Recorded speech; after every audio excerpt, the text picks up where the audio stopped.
All right, let's just jump right in. Today's explainer is all about unlocking some seriously powerful AI capabilities. And the best part? It's on the free tier. If you're a developer who wants to integrate cutting-edge language models into your apps without absolutely wrecking your budget, well, you're in exactly the right place. We're going to demystify the Gemini 1.5 Flash API and take a complete developer's journey together. But hey, before we look at a single line of code, we really need to anchor this whole explainer in a pretty powerful philosophy. Knowledge is a trust. When you gain it, it is your responsibility to pass it on. Coding isn't just some technical exercise. It's practically a sacred duty to build, to learn, and to share that hard-earned knowledge with your community. So I want you to keep that mindset with you as we explore these tools today. Okay, so here's our roadmap for today. First, why Gemini 1.5 Flash? Second, setting up your environment. Third, generating text responses. Fourth, the power of streaming. Fifth, going multimodal with images. And finally, chat history and embeddings. Section 1, why Gemini 1.5 Flash? Look, we all know the biggest barrier developers face is usually cost, right? Well, Gemini 1.5 Flash solves this right out of the gate with a highly capable free tier. And it is fast. We're talking up to 3 requests per second on that free tier. But the real magic here? It's natively multimodal. That means it can process text, images, and audio seamlessly. Plus, if you're building agentic frameworks or really complex systems, it integrates beautifully with LangChain and LangGraph. Section 2. Setting up your environment. So getting started is incredibly straightforward. Step 1 is just installing the Python SDK, Google Generative AI. You can throw in a quiet pip install command in your Jupyter notebook just to keep things super clean. Step 2 involves generating your unique API key from Google AI Studio. And step 3, listen to me on this one, you absolutely must secure that key. If you're using Google Colab, please never hardcode your API key into your script. Use Colab secrets to store it safely so it doesn't accidentally end up floating around the internet. All right, once your key is actually secure, you literally just need this one line of code. Passing your key into the configure function basically opens the door to the Google servers. And boom, your environment is locked, loaded, and ready to go. Section 3. Generating text responses. Okay, time for our first real interaction with the model. To test its generation capabilities, we hit it with the classic, what is the meaning of life? You just pass this text directly into the generate content method, and it fires back an object containing your answer. Now, the raw response you get back is our rich object, and the actual text inside it is neatly formatted in standard Markdown.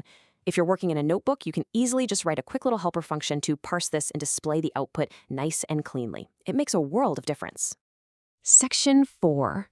The power of streaming. This is absolutely crucial for modern apps. Think of standard APIs like waiting for an entire massive dinner to be fully cooked before serving anyone. What happens? Users get hungry, they get bored, and they just sit there staring at a loading screen. Now, streaming. Streaming is like a mother making hot rotis in the kitchen. As soon as one roti is off the stove, she serves it straight to your plate, and you can start eating right away while she makes the next one.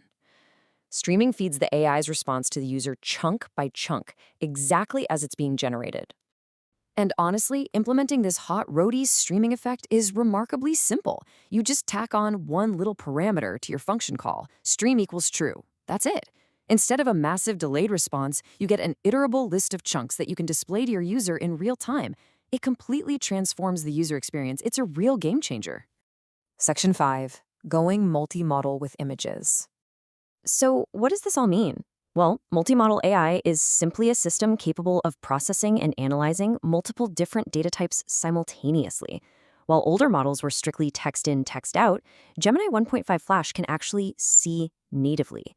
You can take an image variable and pass it directly into the exact same generate content function we used just a minute ago.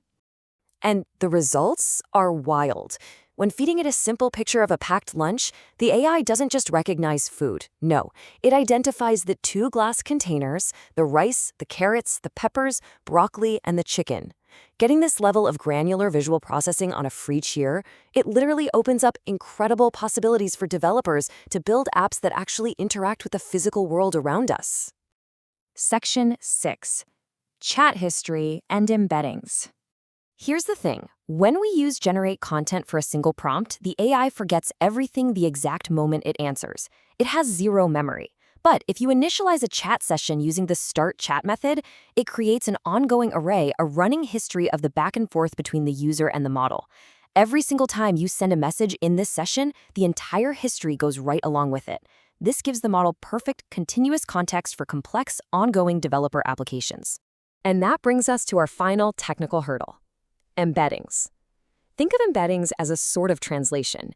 It's the process of converting words, sentences, or even whole documents into raw mathematical numbers, vectors. Why do this? Because computers are incredibly fast at comparing numbers. If you turn your data into embeddings, the AI doesn't have to painfully read through gigabytes of text to find an answer.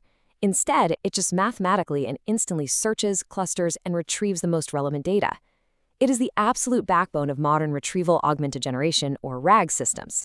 Well, we made it. We've covered the setup, text generation, streaming, multi-model vision, chat history, and embeddings. You now have the map to utilize this incredibly powerful free API.